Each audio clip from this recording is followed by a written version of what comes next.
Have you ever sat down to focus on one task, only to have a second one pop into your head, followed by a third, until your brain feels like a computer lagging under 50 unclosed tabs?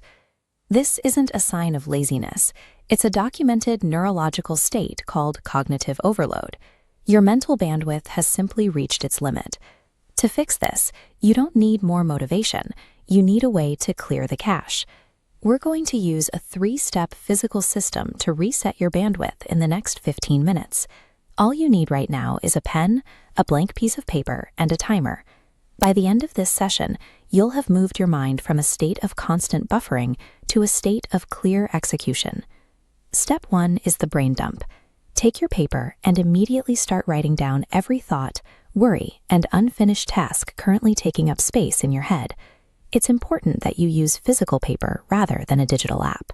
The act of handwriting activates the motor cortex, which signals to the brain that it can officially offload that data. Think of this like the Japanese art of Shodo. There is no editing and no structure, just a continuous flow of ink until everything in your mind is sitting on the page in front of you. We do this because of the Zeigarnik Effect.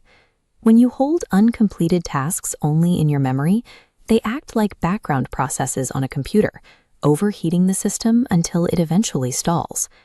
Moving that chaos from your mental RAM onto a piece of paper is the first step to cooling down your cognitive engine. Now, look at the list you just created. Step 2 is a high-speed triage. You are going to assign one of 4 specific fates to every item on that page. This decision matrix acts as the filtering logic that will turn your mental clutter into a structured map. The first category is do it. If a task takes less than 2 minutes, like sending a quick text, execute it immediately and cross it off. Next is schedule it. For tasks that require deep work, assign them a specific time block on your calendar for later today or this week. The third category is delegate it. Identify the tasks that don't actually require your specific input and hand them off to someone else to protect your bandwidth. Finally, delete it. Ruthlessly strike through anything that adds 0 tangible value to your current goals. There is a practical relief in crossing out useless items. It physically removes the weight of tasks never worth your energy in the first place. Once you've applied this matrix to the whole list, the overwhelming unknown is gone. You're left with a clear, actionable plan.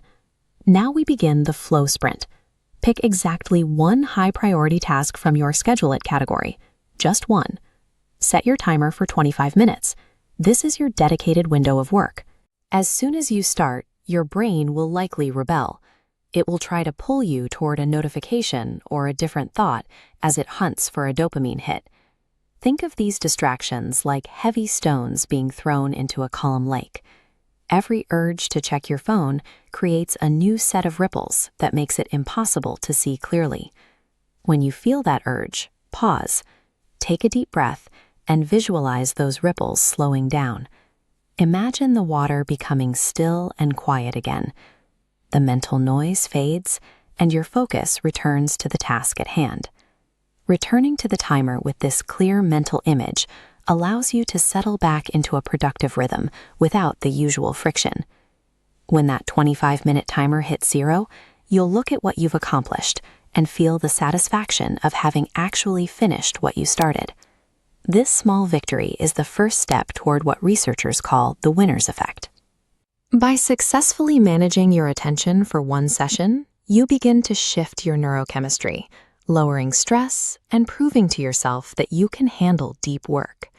My challenge to you is to protect your cognitive load by repeating this 3-step routine every day for the next 7 days.